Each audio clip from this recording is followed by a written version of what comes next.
So I had this cool idea, and on paper, which is only in my head, it sounded really good. But in the end it turned out to be really disappointing build. I have been testing different things, trying to min-max. That's why it took so long to finally make this video. So the idea was to get tons of strength and then use some certain uniques that have interesting synergy with strength. My goal was to be able to make a build that could be either melee or spellcaster. For melee version I wanted to use Pillar of Cage God. It is a similar build to Facebreaker, but instead you are taking a lot of strength.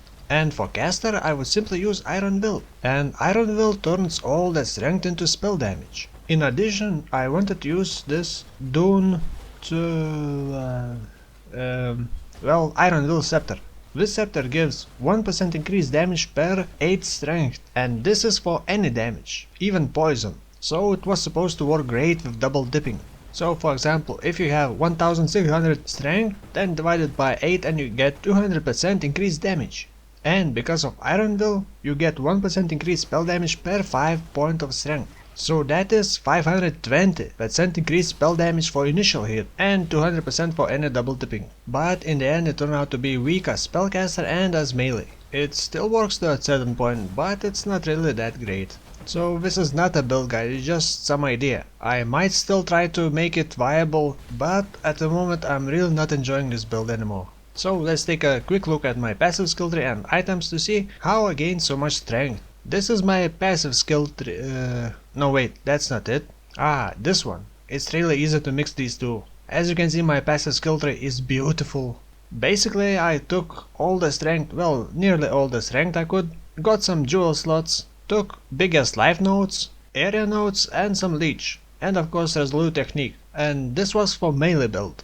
If I wanted I could easily refund few points from area nodes and leech and get more specific points for spellcasting. Also my ascendancy class is Chieftain because it has 10% increased strength. There are some jewels that converts dexterity and intelligence to strength. Also boots that increase strength by up to 18%. Another jewel that increases strength, dexterity but reduces intelligence. There are of course more items like Black Sun Crest or Soft Blood that increases strength by percentage. However, with all those uniques I don't have room to increase my resistances. So I had to make some sacrifices. I started using Pillar of Cage God as soon as I could, and leveling was really pleasant. But it started to slow down near the end of Cruel. At first I was using Thunder, but later I switched to Ice Crash. One good thing about Ice Crash is that you don't need a lot of attack speed, because the more attack speed you have, the faster you kill your FPS. So I just focused on big damage, which wasn't really big. And later I equipped Bringer of Rain. With this you cannot use armor, but essentially it is like 6 link. Well, 7 link if you count blind. So Ice Crash was linked with added fire damage, weapon elemental damage and fortify. And of course melee physical and faster attack from the helmet. And I thought that fortify will be enough for damage mitigation. But I was wrong. 5000 life and fortify is nothing. My damage was around 30,000. So I had problems killing stronger bosses and even some rare monsters. My survivability was also bad. I couldn't do any dangerous map mods. And what you are seeing here is tier 10 map, but without any dangerous map mods. And that's pretty much all for this melee version. If you want to do a proper Pillar of Cage God build, there are some better choices for ascendancy classes. So don't use this video as a guide for Pillar of Cage God build.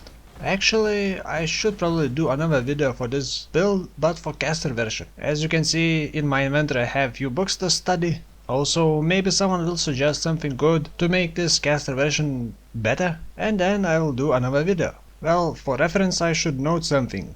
With this caster version, level 90 Scorching Ray 5 linked had around 11,000 damage. Level 20 Essence Drain I think reached around 70,000 damage. Physical damage spells like Blade Fold or Blade Vortex scale better with this build, but it is kind of hard to get enough dexterity. Well, we will see. Maybe we can think of something. I probably forgot something. Aha, right. I wanted to mention 2 other unique items.